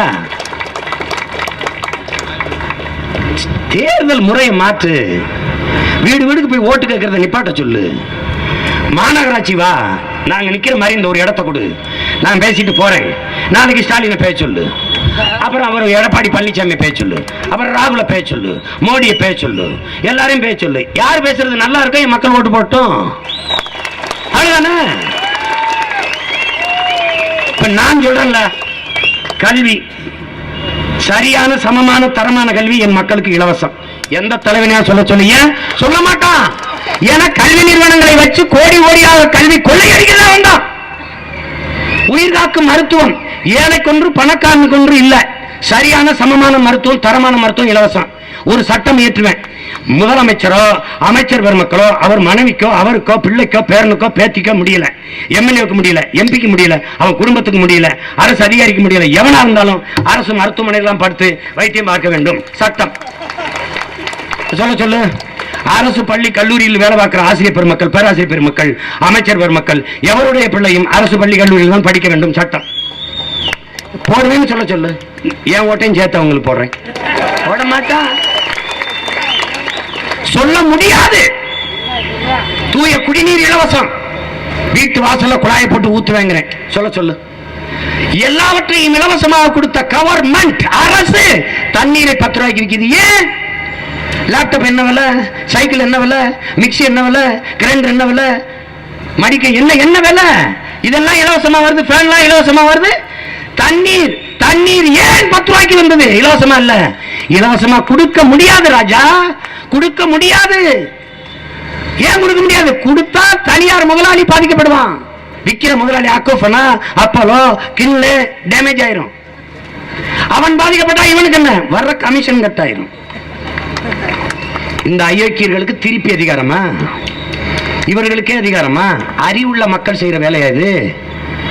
அறிவுள்ள மக்கள். பூனை இருக்குல்ல, பூனை, ஒரு தடவை பூனையை சூட்டோட பாலை வச்சிருங்க, சூடா பாலை வச்சுட்டு குடிச்சிருச்சுன்னா அடுத்த தடவை வெள்ளையா எதை பார்த்தாலும் வராது.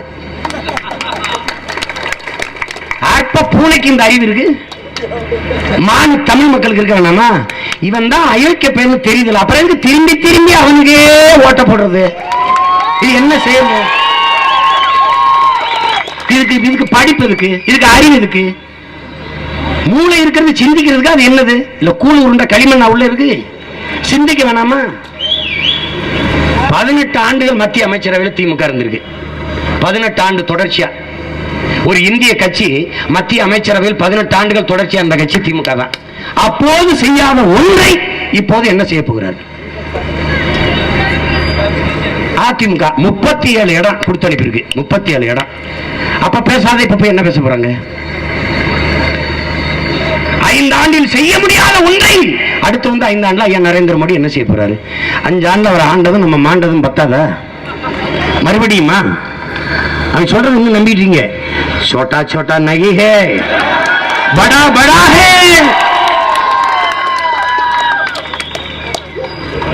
வெற்று பேச்சு. வளர்ச்சி என்பது ஒரு தேசத்தின் குடிகளுக்கு சரியான சமமான தரமான கல்வியை கொடுக்க, இலவசமாக கொடுக்க ஒரு நாடு முயல்கிறது, அதை செய்ய துடிக்கிறது என்றால் அது வளர்ச்சியை நோக்கி பயணம். உயிர் காக்கும் மருத்துவத்தை கொடுக்க நினைக்குது, தரமான சாலையை போட்டு பராமரிக்குது. 50 கிலோமீட்டருக்கு 50 ரூபாய் கப்பம் வாங்குறான், கப்பம் சொல்லிக்குது நாடு. தேசத்தின் குடிகளுக்கு பாதையை கூட போட்டு தர முடியாத தேசம் எப்படி நல்ல பாதையில் பயணிக்கும்? அறிவார்ந்த மக்கள் சிந்திக்க வேண்டாமா? தேர்தல் முறையே தப்பு. உலகத்தில் எல்லாரும் இந்த மிஷின்ல இந்த வாக்கு எந்திரத்தை ஒழிச்சிட்டான், கண்டுபிடிச்சவனே விட்டுட்டான். இவன் கட்டிக்கிட்டு தொங்குறான்னா என்ன? அதுக்குள்ள விளையாடுறான். திரிபுரால 2 விழுக்காடு ஓட்டு இருந்துச்சு பிஜேபிக்கு, இந்த தேர்தலில் 42 விழுக்காடு. என்ன பண்றான்? அதுக்குள்ள ஏமாற்று. ஏய், என் பிள்ளைய நீட்டு தேர்வு எழுதும்போது மூக்குத்திய கலட்டின, தோட கலட்டின, தொங்கட்டான கலட்டின, துப்பட்டாவை எடுத்த, மூக்குத்தி தோடுக்குள்ள பிட்டடிச்சு கொண்டு வர முடியுங்கிற நம்புற நீ இந்த எந்திரத்துல உன்னால ஏமாற்ற முடியும்னா நீ நம்ப மாட்ட? எப்படி இது? உலகத்துல எல்லா நாடுகளும் கைவிட்டு விட்டது. இந்த நைஜீரியாங்கிறது இந்த நாடு கட்டி பிடிச்சது. ரெண்டுமே கரப்டா கண்ட்ரி, ஊழல் லஞ்சம் தேசியமயமாக்கப்பட்ட தேசங்கள். அவரே சொல்றாரு பாருங்க, யாரு? ஐயா சுப்பிரமணிய சாமி. இந்த எலக்ட்ரானிக் கண்ட்ரோல் சிப் இருக்கு, இது ஜப்பான்ல தயாரிச்சதுன்ட்டு. ஏன் நீ இந்த எலக்ட்ரானிக் கண்ட்ரோல் சிப்பை பயன்படுத்தினா அறிவு மேடு? நீ என்ன பைத்தியமாடான்னு கேட்கிறான் அவன். இதை பயன்படுத்துறதுக்கு அவன் தூக்கி குப்பையில போட்டான். அவன் வாக்கு சீட்டு முறைக்கு வந்துட்டான். அமெரிக்கா என் அன்பு மக்களே, இதை கண்டு வந்த அவனே தூக்கி போட்டு வாக்கு சீட்டு முறைக்கு வந்துட்டான். இந்த நாட்டில் சொல்றான், ஒரே நாள்ல பணம் செல்லாதுன்னு சொல்ல முடியுமா? ஒரே நாள் ராத்திரியில ஜிஎஸ்டி வரி விதிக்க முடியுமா? ஒரே நாள்ல தேர்தல் நடத்த முடியாதான்? ரொம்ப கஷ்டமா. ஏன்னா பெரிய நாடா. ஏன் பெரிய நாடா வச்சிருக்க? உன்னை யார் வச்சிருக்க சொன்னது? யார் வச்சிருக்க சொன்னது? கியூபா ஒரு உள்ளங்கேற நாடு, சிங்கப்பூர் ஒரு சின்ன நாடு. கல்வியை, மருத்துவத்தை, போக்குவரத்தை தன்னகத்தில் வைத்து தன் தேசத்தின் மக்களுக்கு பொதுமையா கொடுக்குது. ஒரு வளமும் இல்லாத சிங்கப்பூர் உலகத்தின் எல்லா நாட்டு இளைஞனுக்கும் வேலை வாய்ப்பு கொடுக்குது. எப்படி கொடுக்குது? கியூபா போக்குவரத்து அரசு, கல்வி அரசு, மருத்துவ அரசு சரியா சமமா தரமா தன் குடிகளுக்கு கொடுக்குது. சின்ன நாடு கேட்டாது, சின்ன நாடு. இந்தியா பெரிய நாடு. யார் வச்சு? 29 நாடு, 7 ஒன்றிய பிரதேசங்கள் இந்தியா பல தேசங்களின் ஒன்றியம். நீ ஒற்றை கட்சி ஆட்சி முறையில மாநில உரிமைகளை பறித்து எல்லாத்தையும் கீழே போட்டு மேலே ஏறி உட்கார்ந்துட்ட. அதை பறிக்கத்தான் இந்த பிள்ளைகள் நாங்க புரட்சிகர அரசியல் முன்னோடுறோம். நீ என்ன செய்ய? No GST கிஎஸ்டி. 75 விழுக்காடு மாநில வரி நான் தான் எடுத்துப்பேன், 25 விழுக்காடு பொது வரி மத்திய அரசுக்கு தருவேன். அதுல பணம் அச்சிடுதல், நாட்டின் பாதுகாப்பு, வெளியுறவுத்துறை 3 நீ வச்சுக்க. மீதி எல்லாம் அந்தந்த மாநில மக்களுக்கு பிரிச்சு கொடு. அதிகாரத்தை, நிர்வாகத்தை பரவலாக்கு. கல்வி எடுத்துக்கொண்டு வச்சுக்கிட்டா, மருத்துவத்தை எடுத்துக்கொண்டு வச்சுக்கிட்டா, நான் பேரிடல செத்தாலும் பிச்சையை கண்டு இருக்கோன்ட்ட. எல்லா வரியும் ஒன்றை கொடுத்து நான் பிச்சை எடுக்கணுமா? என்னது? இவங்களை ஒழிக்கணும். அமெரிக்கா என்ன செய்யுது? 50 மாகாணங்கள். அன்பு மக்களே, அருமை தம்பி தங்கைகளே, ஒவ்வொரு மாகாணத்திலும் ஒரு நேரம். எனக்கு காலையில 11, அவனுக்கு 12, அவனுக்கு 12, அவனுக்கு 1, 1:30. ஒவ்வொரு மாகாணத்துக்கும் நேர வித்தியாசம். காலையில 6 மணிக்கு வாக்கு சீட்டுல ஓட்டு போட ஆரம்பிக்கிறான். நள்ளிரவு அடுத்த நாள் பிறப்பதற்கு முன்பு சரியாக 12 மணிக்கு ஓட்டை எண்ணி வாக்கு சீட்டிலேயே எண்ணி, இவன் தான் உன் நாட்டின் தலைவன், குடியரசுத் தலைவன், அதிபர் பேச விட்டுறான். சரியா 12 மணிக்கு பேசுறாரு. ட்ரம்ப் பேசுறார், ஒபாமா பேசுறாரு. அதுபோல ஏன் இந்தியாவில் செய்ய முடியல? டிஜிட்டல் தான தட்டினா சொல்ல போகுது. காலையில வாக்கு போட்டவன சாயந்தரம் சொல்ல முடியாது நீ வந்த எம்பின்னு. 42 நாள் ஒரு இடத்துல அடைச்சிருக்கியா நீ பெட்டிய பள்ளிக்கூடத்துக்குள்ள. எப்படி நீங்க அவ்வளவு நியாயமாரு? அவ்வளவு நல்லவர்களா நீங்க நியாயமாரு?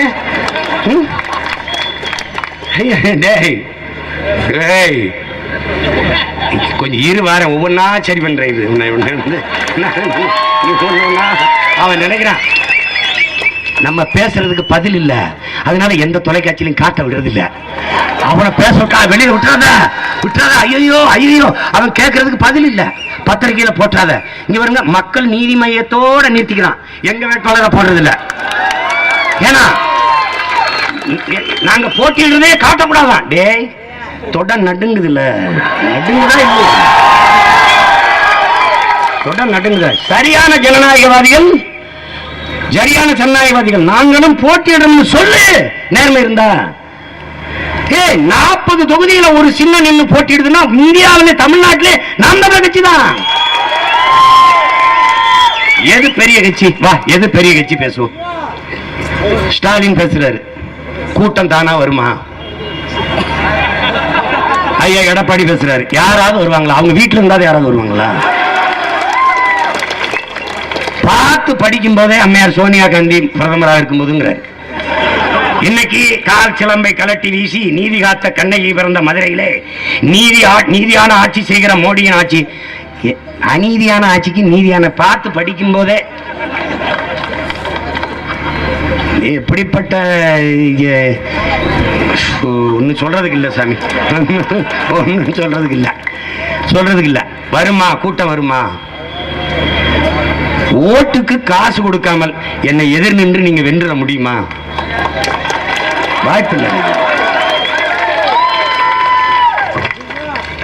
வாய்ப்பில்லை. ஒரு நாள் இந்த கேடுகட்ட பணநாயக அரசியலையும் தூக்கி எறிகிற இன மக்கள் தூக்கி எறிவான். எல்லாரும் காசு கொடுக்குறான். அப்ப ஒரு நாள் சிந்திப்பான்ல, காசு கொடுக்குறான் பூரா திட்டத்தில் காசு கொடுக்குறான். காசு கொடுக்காதே வேண்டாம் உனக்கு போடுறான். வரும், ஒரு நாள் வரும், விரைவில் வரும். எப்ப வரும்? தண்ணி இருக்காது, சோறு இருக்காது, கஷ்டமா இருக்கும். அப்ப நாங்க கத்துனதெல்லாம் வரும், ஞாபகத்துக்கு வரும். ராஜா செல்போன்ல எத்தனை 2G 4G 5G 6G 7G 8G 9G 10G எத்தனை G வந்தாலும் ராஜா கஞ்சி விவசாயி தான் ராஜா ஊத்தணும். வானூர்தியில் விண்வெளியில் பறப்பது வளர்ச்சி தான், டெவலப் தான். ஆனால் விமானத்தில் போறவனுக்கும் தாகம் எடுக்குது, பசி எடுக்குது. அவனுக்கு சோறு பூமியில இருந்தா ராஜா போகணும். அத விவசாயி தான் ராஜா கொடுக்கணும். ராஜா விவசாயி தான் கொடுக்கணும். அறிவார்ந்த எனது தமிழ் மக்கள், என் அன்பு சொந்தங்கள் இது புரிந்து கொள்ளணும். விவசாயத்தை கைவிட்ட எல்லா நாடுகளும் பிச்சை எடுக்கின்றன.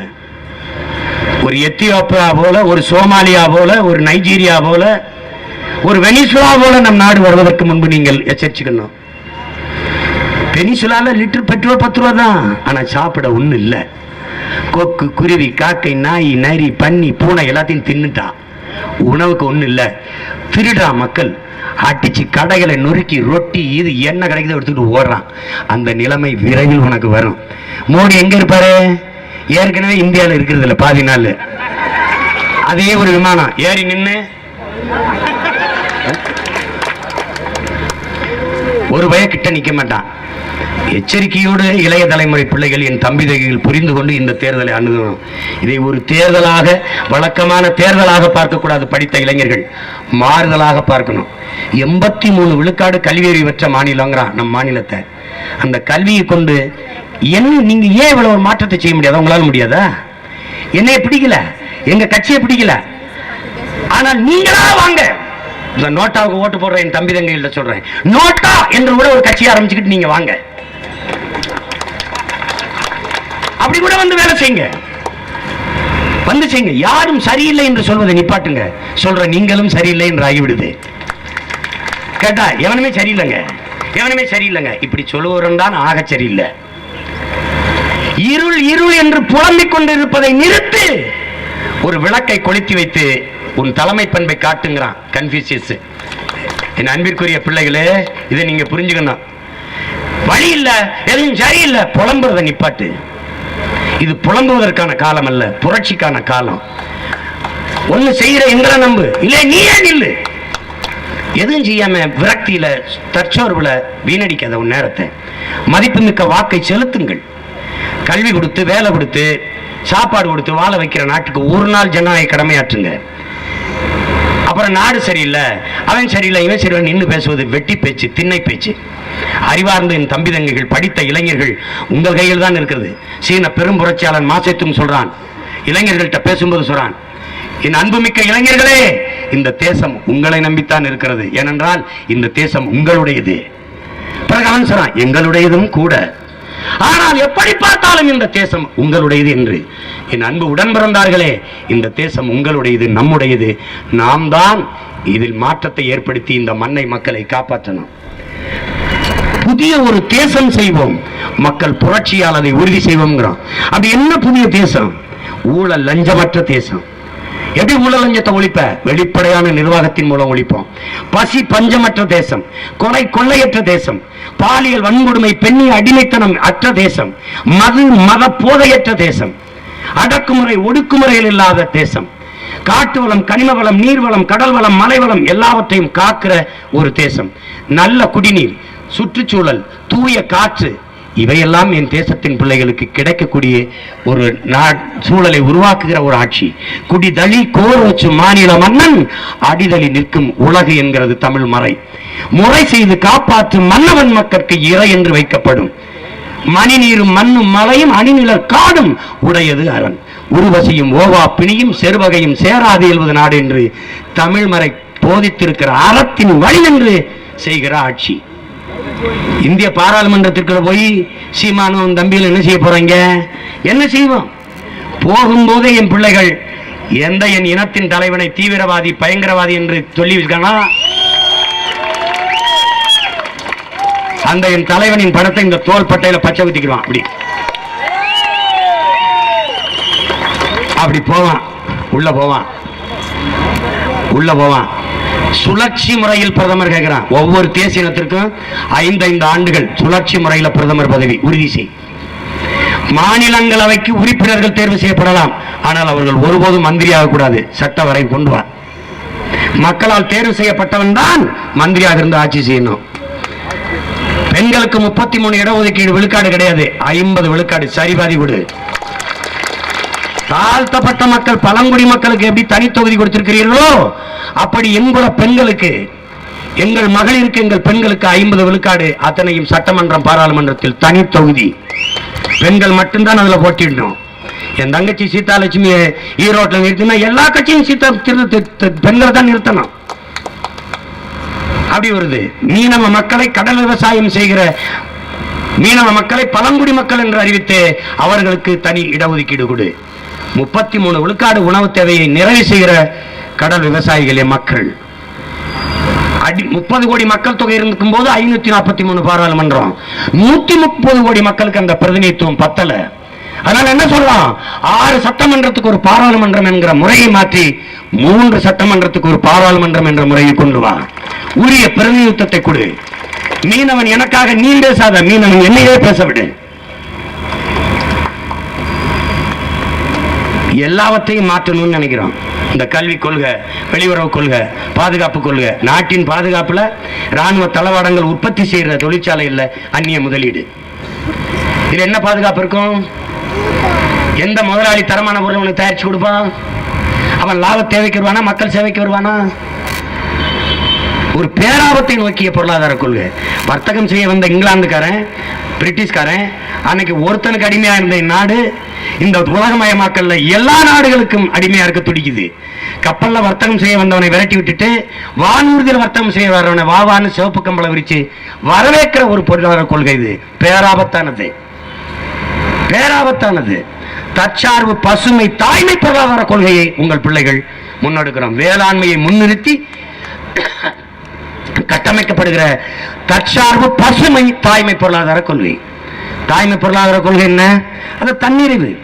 பெற்ற தாய் குழந்தைக்கு பால் ஊட்டும் போது, என் அன்பு மக்களே, இந்தியா ஏற்றுக்கொண்டிருக்க பொருளாதார கொள்கை என்பது வாடகை தாய் பொருளாதார கொள்கை. நாங்கள் சொல்றது தாய்மை பொருளாதாரம், தற்சார்பு.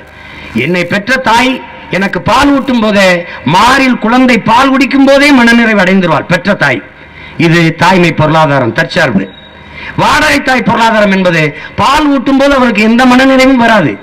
குழந்தையை கொடுத்து விட்டு பால் ஊட்டியதற்கான காசை கையில் வாங்கும் போதுதான் மனநிறைவடைவாள். இதுதான் வாடகை தாய் பொருளாதார முறை. இந்தியா வச்சிருக்கிற, மற்ற நாடுகள் வச்சிருக்கிற மேடின், இந்தியா வச்சிருக்கிற மேக்கின், மேக்கின் பொருளாதார கொள்கை என்பது வாடகை தாய் பொருளாதார கொள்கை முறை. கற்பப்பையை வாடகைக்கு விடுகிற முறை. வயிறு என்னது, கரு என்னது இல்ல. நான் குழந்தையை 10 மாதம் சுமந்து பெறுவேன், வயிறு என்கிட்ட இருக்கும், குழந்தைய அவன் தூக்கிட்டு போயிடுவான். இதான் வாடகை தாய் முறை. இதுதான் மேக் இன் இந்தியா. நாம சொல்றது மேட் இன் இந்தியாவா மாத்தணுங்கிறோம். இந்த பொருளாதார கொள்கையே ஆபத்தானது, இதை தகர்க்கணுங்கிறோம். இந்தியாவிலேயே ஒரே ஒரு அரசியல் கட்சி தான் இதெல்லாம் பேசிட்டு இருக்கு. நீரை பற்றி, சோறை பற்றி, சுற்றுச்சூழலை பற்றி, மரங்களின் தேவையை பற்றி, மலைகளின் அவசியத்தை பற்றி. 33 விழுக்காடு காடுகள் இருக்குன்னு ஒரு நாட்டின் நிலப்பரப்புல இங்க 13 விழுக்காடு தான் இருக்குதுன்னு நாடு சொல்லுது. இது எவ்வளவு பேராபத்தான போக்கு. காடு இல்லைன்னா நாடு எப்படி இருக்கும்? மனிதர்கள் இல்லாத மரங்கள் வாழும் என் மக்களே, மரங்கள் இல்லாத மனிதர்கள் வாழவே முடியாது. நம்ம ஐயா அப்துல் கலாம் என்ன கற்பிக்கிறாங்க? அணில் வளர்த்தேன் ஓடி போனது, கிளி வளர்த்தேன் பறந்து போய்விட்டது, ஒரு மரம் வளர்த்தேன் இரண்டும் திரும்பி வந்து விட்டது என்கிறார்கள். மரம் மண்ணின் வரம், அதை வளர்ப்பதே மனித அறம். மரம், மலை, நிழல், பறவை பட்சிகளின் வீடு, காடு, உயிர் என்று உங்கள் பிள்ளைகள் வனம் செய்வோம் என்ற ஒரு அமைப்பை சுற்றுச்சூழல் பாசறை மூலமா பல கோடி பனை திட்டம், 10 ஆண்டு பசுமை திட்டம் என்று பூமியெங்கும் மரங்களை நட்டு பனை விதைகளை தூவி வர்றோம். இந்தியாவிலேயே ஒரு அரசியல் கட்சி ஊழல் லஞ்சத்தை ஒழிப்பதற்கென்று ஒரு பாசறையை, ஒரு படைப்பிரிவை வைத்து இயங்கிக் கொண்டிருக்கிறது என்றால், திருப்பூரை சார்ந்த ஐயா ஈஸ்வரன் தலைமையிலே லஞ்ச ஒழிப்புக்கென்று ஒரு பாசறை வைத்திருக்கிற ஒரே அரசியல் இயக்கம் இந்தியாவிலே நாம் தமிழர் கட்சி தான். சுற்றுச்சூழலுக்கென்று பாசறை. எல்லாம் அதை பத்தி கவலைப்பட மாட்டான். உங்களுக்கு மட்டும் அரசியல் செய்வான். உங்களுக்கு மிக்சி தரம்பான், கிரைண்டர் தரம்பான், டீ ஸ்கூட்டிக்கு மானி கொடுப்பான். இது உங்களுக்கு மட்டுமே பேசுவான். வெறும் மனிதர்களுக்கு மட்டுமே பசப்பான, இனிப்பான, கசப்ப வார்த்தைகளை சொல்லி மயக்கி வாக்க பறிக்கிறதுக்கு. நாங்கள் அப்படி இல்லை. பூமிக்கு அரசியல் செய்யணும். மண்ணை காப்பாற்றாது, மண்ணை வாழ வைக்க அரசியல் செய்யாது, அதில் வாழுகிற மனிதனை வாழ வைக்க முடியாது என்கிற உயிரியல் உண்மையை, அடிப்படை உண்மையை, அறிவியல் உண்மையை நீங்க புரிஞ்சுக்கணும். அதனால்தான் நாங்கள் அனைத்து உயிர்களுக்குமான அரசியலை செய்கிறோம். உங்கள் பிள்ளைகள் எங்கள் பேச்சுகளை மிக உற்று நோக்கி கவனிக்கணும். அன்பு பெற்றோர்கள், என் அருமை சொந்தங்களே, இந்த கோயிலுக்கு போனால் நல்ல வரம் கிடைக்கும் என்று தேடி போய் கும்பிடுகிற என் மக்கள், இந்த கடைக்கு போனால் நல்ல உணவு கிடைக்கும், சுவையான உணவு கிடைக்கும் என்று தேடி போய் சாப்பிடுகிற என் சொந்தங்கள், இந்த கடைக்கு போனால் சேலை நன்றாக இருக்கும், வேட்டி நன்றாக இருக்கும், சட்டை நன்றாக இருக்கும், தேடி போய் வாங்குகிற என் சொந்தங்கள், என் அருமை உடன் பிறந்தார்களே, என் அக்கா தங்கைகளே, என் அம்மா சின்னம்மாக்களே, 6 மாதம் கட்டி கிழிக்கிற சேலைக்கே அத்தனை புரட்டுகிற நீங்கள் 5 ஆண்டு கால எதிர்கால வாழ்க்கை தீர்மானிக்கிற தலைவனை கொஞ்சம் தேடுங்கள், கொஞ்சம் தேடுங்கள். எல்லாவற்றையும் தேடுகிற என் மக்கள், நல்ல அரசியலை, நல்ல தலைவனை தேடுங்கள். உங்களை தேடி தேடி வருகிற தலைவனை நீங்கள் நம்பாதீர்கள். ஊழ கும்பிடு போடுவான், கையில விழுவான், அவன் ஏமாற்றுகிறான். உங்கள் பிள்ளைகள் நிமிர்ந்து நின்று நாணயமாக ஓட்டுக்க. ஏனென்றால் நாங்கள் உங்களுக்கு சேவை செய்ய வந்த பிள்ளைகள், உங்களை ஏமாற்ற வேண்டும் என்று சிறிதும் சிந்திக்காத பிள்ளைகள். அவர்கள் ஏமாற்ற வேண்டும் என்று எண்ணுகிறார்கள், நாங்கள் அதிலிருந்து உங்களை காப்பாற்ற வேண்டும், இதையெல்லாம் மாற்ற வேண்டும் என்று எண்ணுகிற பிள்ளைகள். எனவே அறிவார்ந்த எனது இன சொந்தங்களே, என் அன்பிற்குரிய மக்களே, விவசாயியை வாழ வைக்காது, ஒரு தேசத்தை வாழ வைக்க முடியாது. ஒரு நாட்டில் விவசாயி வாழ்கிறான் வளர்கிறான் என்றால் அந்த நாடு வாழ்கிறது வளர்கிறது என்று பொருள். ஒரு நாட்டில் வேளாண் குடிமகன் வாழ முடியாமல் தற்கொலை செய்து கொண்டு சாகிறான் என்றால் அது நாடு இல்லை, அது சுடுகாடு என்று பொருள். விவசாயிக்கு 6000 ரூபாய் போடுகிறேன் என்கிறார் ஐயா மோடி. 2000 ரூபாய் தான் போட முடியுது என்கிறார். விவசாயிக்கு 6000 கொடுக்கிற நிலைக்கு ஏன் போனா விவசாயி? இதனால விவசாயி அப்படி போயிட்டான். விவசாயி கஷ்டப்படுறான்னா நாடு கஷ்டப்படுதானே, மிகப்பெரிய உணவு பஞ்சத்தை எதிர்கொள்ள போகுது தானே. இவர்கள் என்ன சொல்கிறார்கள்? தொழில் வளர்ச்சியில் முன்னேறிவிட்டால் உணவுப் பொருளை இறக்குமதி செய்து கொள்ளலாம் என்கிறார்கள். எந்த நாட்டில் இருந்து இறக்குமதி செய்வீர்கள்? எல்லா நாடுகளும் தொழில் வளர்ச்சிக்கு வேளாண்மை கைவிட்டு போய்விட்டால் எந்த நாட்டில் இருந்து உணவுப் பொருளை இறக்குமதி செய்வீர்கள்? பதில் உண்டா? 10 கோடி மக்களா, 20 கோடி மக்களா, 130 கோடி மக்கள். இப்போதே 30 கோடிக்கு குறைவில்லாத மக்கள் இரவு உணவு இல்லாமல் உறங்க செல்கிறார்கள். நாட்டின் பச்சிளம் தளிர்கள், இளம் குழந்தைகள், பல கோடிக்கணக்கான பிள்ளைகள் பசியோடு இரவு உறங்க செல்கிறார்கள். பாம் போட்டுக் கொள்வது மட்டும் பயங்கரவாதம் அல்ல என் அன்பு மக்களே. சொந்த நாட்டு மக்களை பட்டினி போட்டுக் கொள்வது போல கொடிய பயங்கரவாதம் உலகத்தில் ஒன்று இல்லை. அதை போக்குவதற்கு இவர்கள்ட்ட எந்த திட்டம் இல்லை. உங்க பிள்ளைகள்கிட்ட தான் அது இருக்குது. அதனால மதிப்புமிக்க உங்கள் வாக்கை பிக்காம நிற்கதியா நிற்கிற இந்த பிள்ளைகளுக்கு போட்டு வலிமை சேர்த்து வெல்ல வைங்க. 3 வேளை சாப்பிடுறீங்க, பசிச்சு சோறுங்க. ஒவ்வொருத்தரும் நன்றி உணர்ச்சியோடு விவசாயிக்கு ஓட்ட போடுங்க. விவசாயிக்கு போடலைன்னா ஒண்ணும் இல்ல, சாப்பிடாதீங்க. அதுக்கப்புறம் சோறுங்க, வெக்கப்படுங்க, வேதனைப்படுங்க. 3 வேளை எல்லா மனிதனும் மனிதர்கள் செய்யக்கூடிய தொழிலை செய்யறான். ஆனால் விவசாயி மட்டும்தான் உலகத்துக்கு சோறு போடுற தெய்வத்தின் தொழிலை செய்யறான். உழுவார் உலகிற்காணி அத்தாற்றாது எழுவாரை எல்லாம் பொறுத்து என்று தமிழ் மறை போதிக்குது. உழுவார் உலகத்திற்கு அச்சாணி போன்றவன். அதனாலதான் உழுதுண்டு வாழ்வாரை வாழ்வார் மற்றவரெல்லாம் தொழுதுண்டு பின் சொல்பவர் என்கிறது தமிழ் மறை. அன்பிற்குரிய மக்களே, மறையின் மொழி நின்றதன் வழி நின்று வாழ்கிற என் அன்பு தமிழ் சொந்தங்களே, எளிய பிள்ளைகள் எங்களை கைவிட்டு விடாதீர்கள். உங்களிடமிருந்து உங்களுக்காகவே வந்தவர்கள் நாங்கள் என்பதை நீங்கள் இன்னும் அறியவில்லை என் அன்பு பிரிவு பெற்றோர்களே, என் அருமை தம்பி தங்கைகளே. சாதி மத உணர்ச்சியை தூண்டுவார்கள், இடம் கொடுத்து விடாதீர்கள். கடவுள் சாதி மத உணர்ச்சி என்பது வெறும் மனிதனுக்கு மட்டுமானது. ஆனால் அரசியல் எல்லா உயிர்களுக்குமானது, புனிதமானது. அற்ப உணர்ச்சிக்கு இடம் கொடுத்து விட்டு அழிவை தேடி போய்விடாதீர்கள். எனவே என் அன்பான மக்கள், உலகிற்கு உணவிடுகிற உழவர் குடியோன் கைகட்டி நிற்கிற எங்கள் விவசாயிக்காக கை நீட்டி வாக்கு கேட்கிறோம் என் அன்பு மக்களே. இது வாக்கு அல்ல, தலைமுறை தாண்டி வரப்போகிற பிள்ளைகளின் எதிர்கால வாழ்க்கை. நாங்கள் ஓட்டை கேட்கவில்லை, என் இன மக்களின் உரிமையை கேட்கிறோம். மதிப்புமிக்க உங்கள் உரிமையை எங்களுக்கு செலுத்துங்கள், எங்களை வெல்ல வையுங்கள். இரட்டை கரும்போடு நிற்கிற ஏழை விவசாயி, அவனை வாழ்கிற வசதியான விவசாயியாக மாற்றுங்கள். கைகட்டி நிற்கிறான், அடிமை விவசாயியாக மாறிவிட்டான், அவனை வெல்ல வையுங்கள். கரும்போடு ஏன் நிற்கிறான்? இரட்டை கரும்போடு நிற்கிறான் என் விவசாயி. ஏன்? கரும்பு தன் உடம்பை கசக்கி பிழியும் போது கூட இனிப்பான சாறையும் சர்க்கரையும் தருவது போல எங்கள் விவசாயி உங்களுக்கு எல்லாவற்றையும் தருவான். நீர் தருவான், சோறு தருவான், பால் தருவான், நெய் தருவான், முட்டை தருவான், கத்தரிக்காய் தருவான், கீரை தருவான், எல்லாவற்றையும் தருவான் எங்கள் விவசாயி. வெல்ல வையுங்கள். புதியதொரு தேசம் செய்வோம், மக்கள் புரட்சியால் அதை உறுதி செய்வோம். என் அன்பு மக்களே, உழவை மீட்போம், உலகை காப்போம்.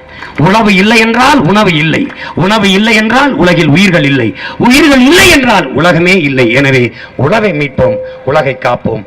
உங்கள் சின்னம் விவசாயி, வெல்லப் போகிறான் விவசாயி என்று உறக்க சொல்லுங்கள் என் அன்பு மக்களே. உலகத்திற்கு எளிய மக்களின் பிள்ளைகள் எங்களுக்கு, என் அன்பு சகோதரன் ஜெகநாதன் அவர்களுக்கு விவசாய சின்னத்திலே வாக்கு செலுத்தி அவரை வெற்றி பெற செய்யுங்கள் என் அன்புக்குரிய மக்களே. தமிழர் நாட்டிற்காக, தமிழர் உரிமைக்காக ஒலிக்கிற ஒரு தமிழனின் குரலை இந்திய பாராளுமன்றத்திற்கு அனுப்புங்கள். மான தமிழ் மக்களை மறந்து விடாதீர்கள்.